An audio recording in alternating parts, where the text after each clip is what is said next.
In the heart of the galaxy, inside the grand dome of the conquered assembly, tension filled the air like a storm waiting to break. The Galactic Concord, a peaceful alliance of over 30 advanced alien civilizations, was facing something it had never known before: hopelessness. One by one, entire star systems had gone silent. Trade routes were gone. Communication beacons, once glowing with life, now flickered dead and empty. The cause of it all was a terrifying force known only as the Null, an emotionless, unstoppable swarm of synthetic life that consumed everything in its path. The Null didn't conquer planets to rule them, and it didn't speak or explain.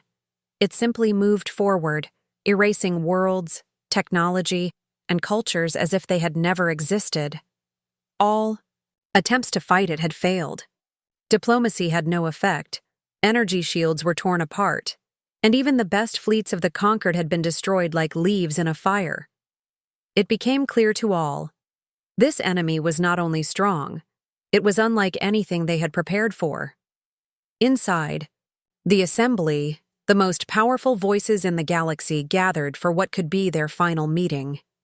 The Elari, with their tall, glowing forms, whispered words of wisdom, but even their calm was shaken. The Orcs, logical thinkers who saw every event like a puzzle, had run out of strategies. And the Elvatians, beings made of shining crystal and memory, offered silence, because even memory had no answers now. Every suggestion brought to the table had already been tried. Every idea had already failed. Time was running out. With heavy hearts and eyes filled with fear, one suggestion came forward. At first it was spoken quietly, almost shamefully, as if it were a curse, a name from history. A species long forgotten, not because they were weak, but because they were feared. Humans. The reaction was immediate. Some members of the council gasped, others stood in protest. The humans had once been part of the Galactic Concord, but their time in the stars had left many other races deeply uncomfortable. Humans were unpredictable. They adapted to things that should have broken them. They survived disasters, war, and isolation, with a strange kind of determination that no one could truly understand. While the Concord sought peace and order, humans moved through chaos as if they were born for it. That is why they had been pushed away, exiled to their home system, Earth. The Concord had decided long ago that humans were too dangerous to be trusted among the stars. But now, the danger they faced was even greater. There were no other options left. The Null could not be reasoned with, and the Concord no longer had the power to stop it. Slowly, the protests in the chamber faded. The room grew quiet, and the silence said what words could not. They had no choice. One by one, heads nodded in agreement. The vote was passed. With great hesitation, a diplomatic vessel was chosen, its mission clear but uncertain. It would travel to the Sol system, where Earth, once removed from the galactic map, still turned beneath its sun. As the ship launched from the conquered capital, its passengers could only imagine what they would find.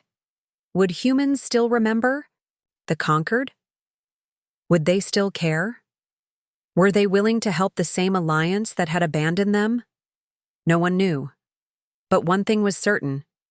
Humanity had always been feared not because they were cruel, but because they were something the galaxy didn't understand: resilient, passionate, and impossibly creative in the face of destruction. And now, the very traits that had led to their exile might be the galaxy's only hope. With stars streaking past their windows and fear heavy in their hearts, the envoys set course for Earth, praying the most feared species in the galaxy still remembered how to fight.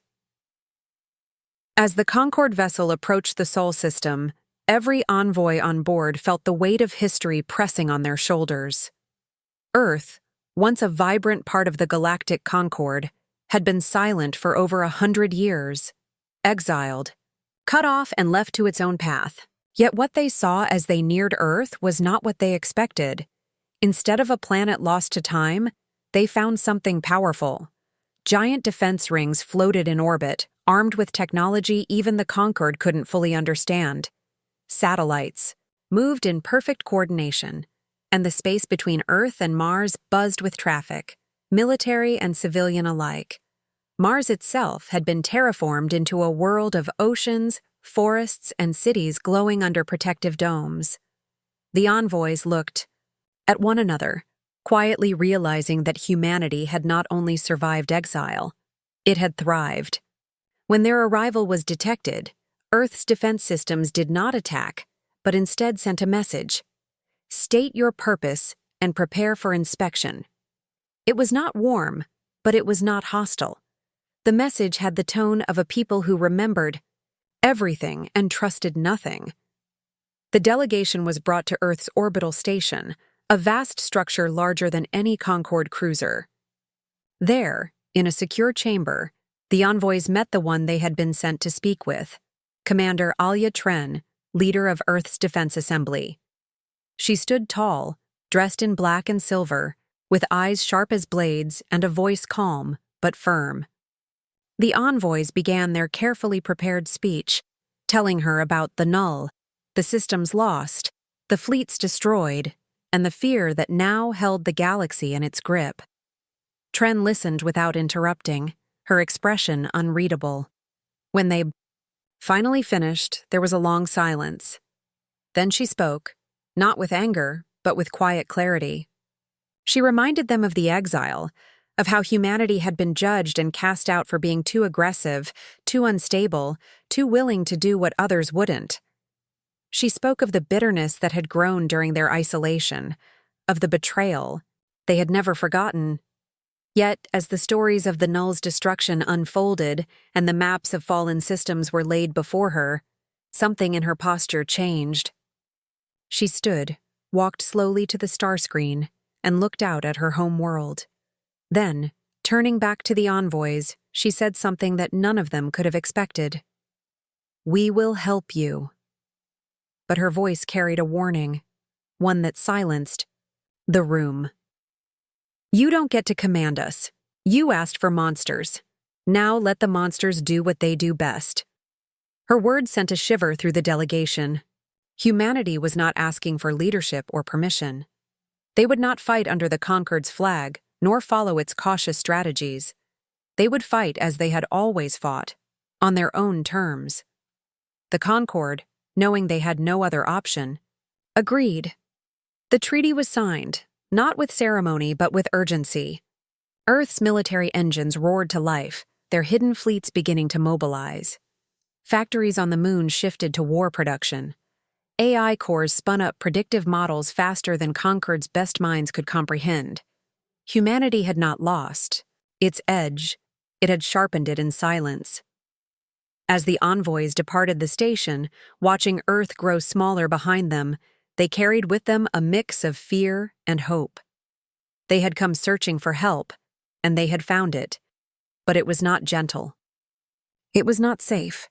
They had found a force born in exile, shaped by fire, and ready to answer the galaxy's call, not for peace, but for survival. The humans were back, and the stars would never be the same again. As part of the new alliance, the Concorde sent a group of observers to Earth, curious to understand how humanity prepared for war. Among them was Velen, a young Elvatian scholar known more for his study of ancient memory crystals than for any experience with battle. He had expected to see armies marching or ships being polished in hangars, but what he saw instead left him speechless. The humans did not train in silence or form perfect lines. Their methods were wild, intense, and strangely creative.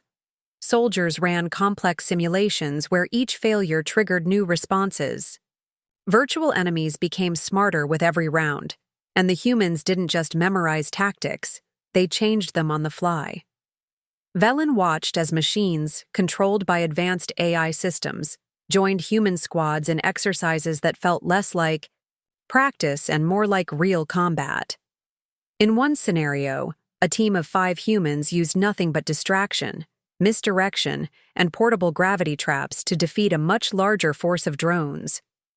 It was not just skill, it was adaptability. Their drills did not follow patterns. Their weapons were not always beautiful, but they worked in ways no conquered engineer had ever imagined. From sonic wave disruptors to kinetic launchers that used debris from orbit, humans had turned creativity into survival. At first, Valen found it overwhelming, almost chaotic. But as the days passed, he began to understand something deeper. The humans did not fight because they enjoyed war. They did not train like this for glory or pride.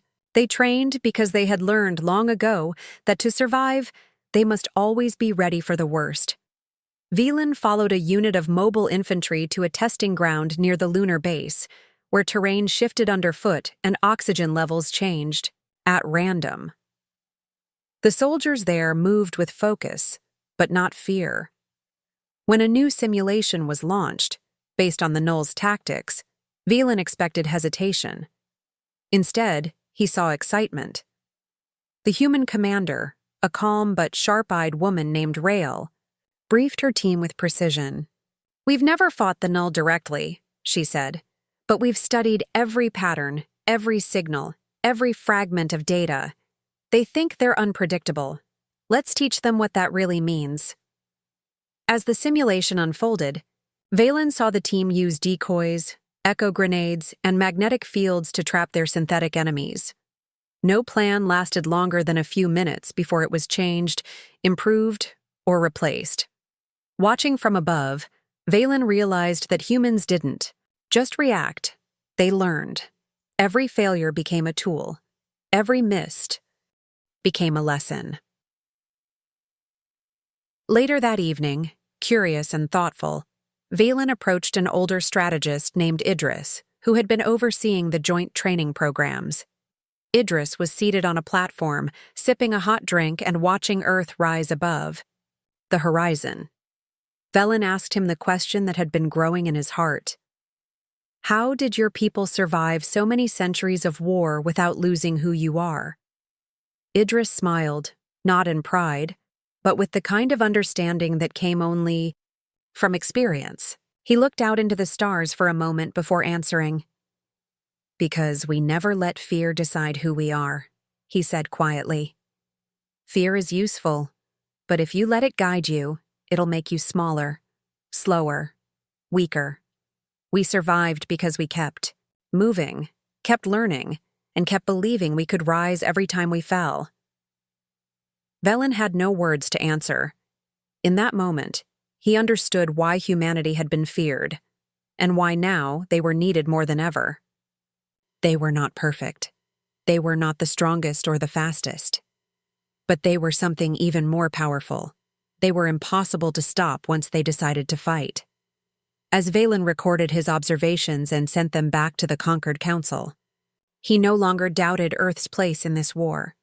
The galaxy had called for help, and what it received was a lesson in survival from the species that had made struggle their strength. The fleet gathered at the edge of the Bastion Line, a narrow corridor of star systems that stood as the last natural barrier before the conquered's heart worlds. The Null had already consumed everything behind them, colonies, stations, and even asteroid bases, leaving only silence in their wake. Now, the largest combined force ever assembled by the Galactic Concord waited to face them.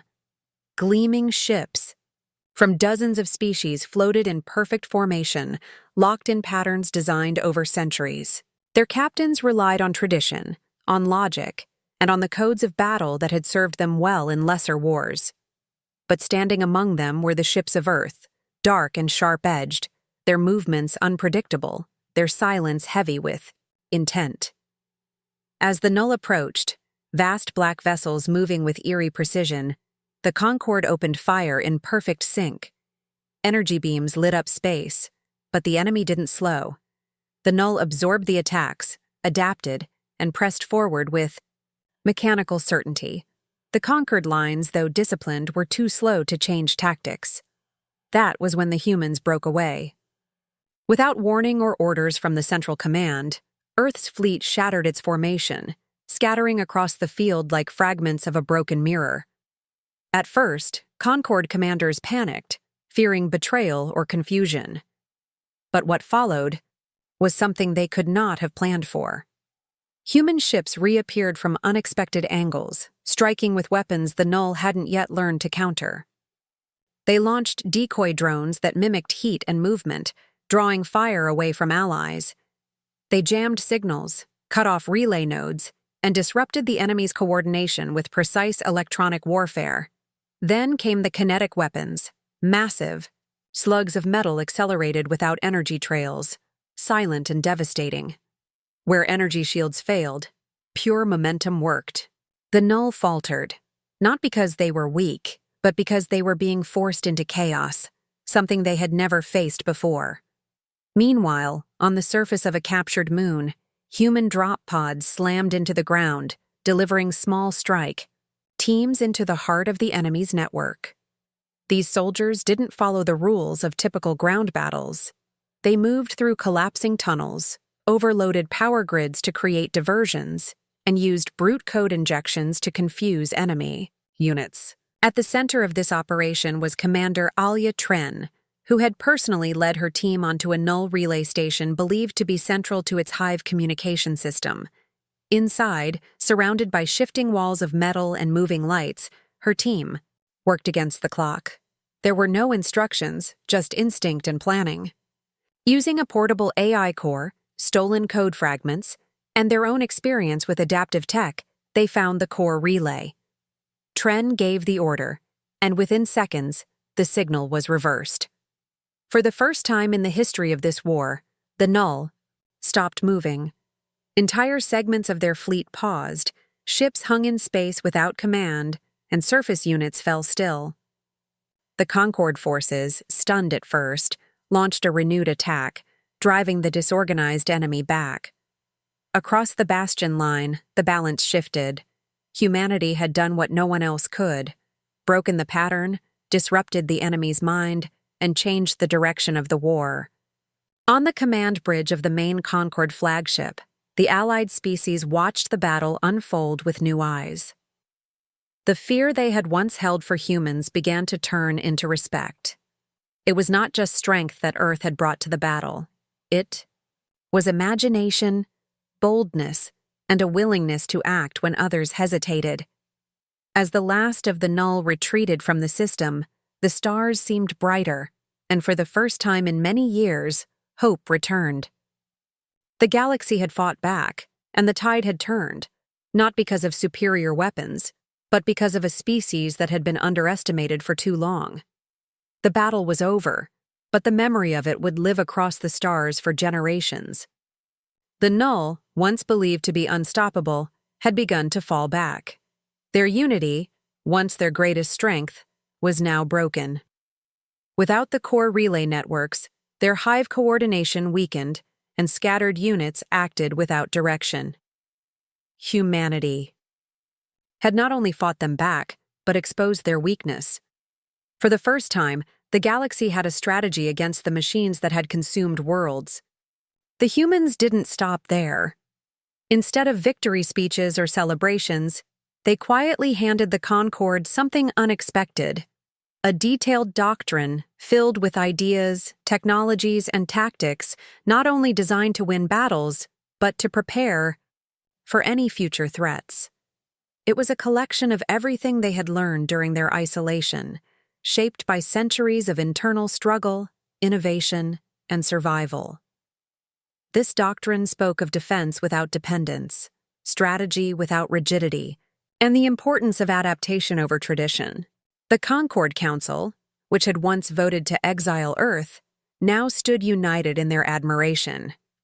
What they had feared as chaos had turned out to be creativity. What they had called aggression was revealed to be determination. Humanity had never wanted to be monsters. They simply never wanted to be weak again.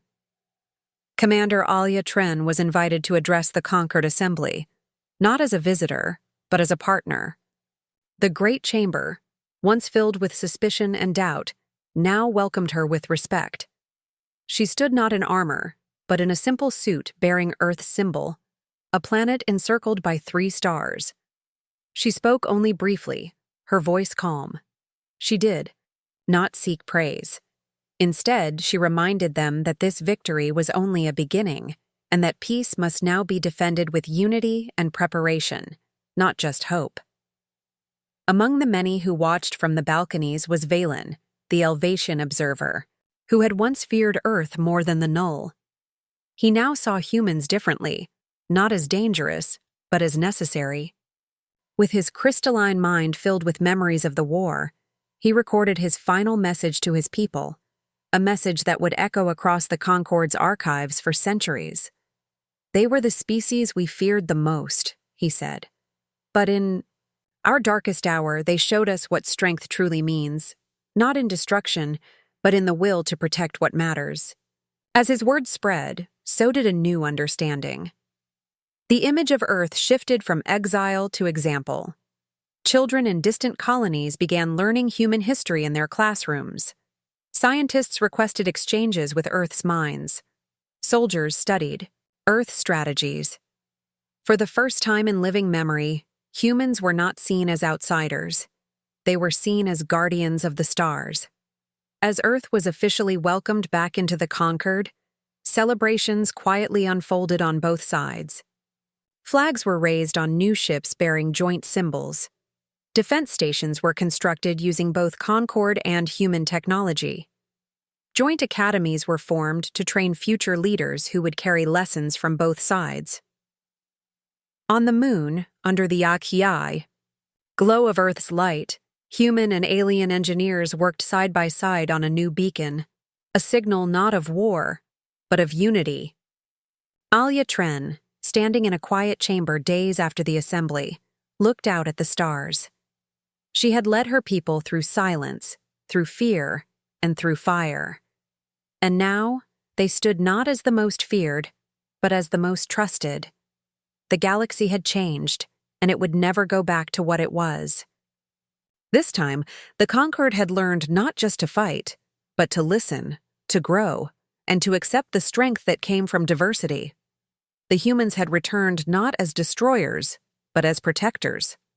And as peace settled over the stars, one truth became clear. The most powerful force in the galaxy was not technology or tradition. It was the will to stand, to adapt, and to protect what could still be saved.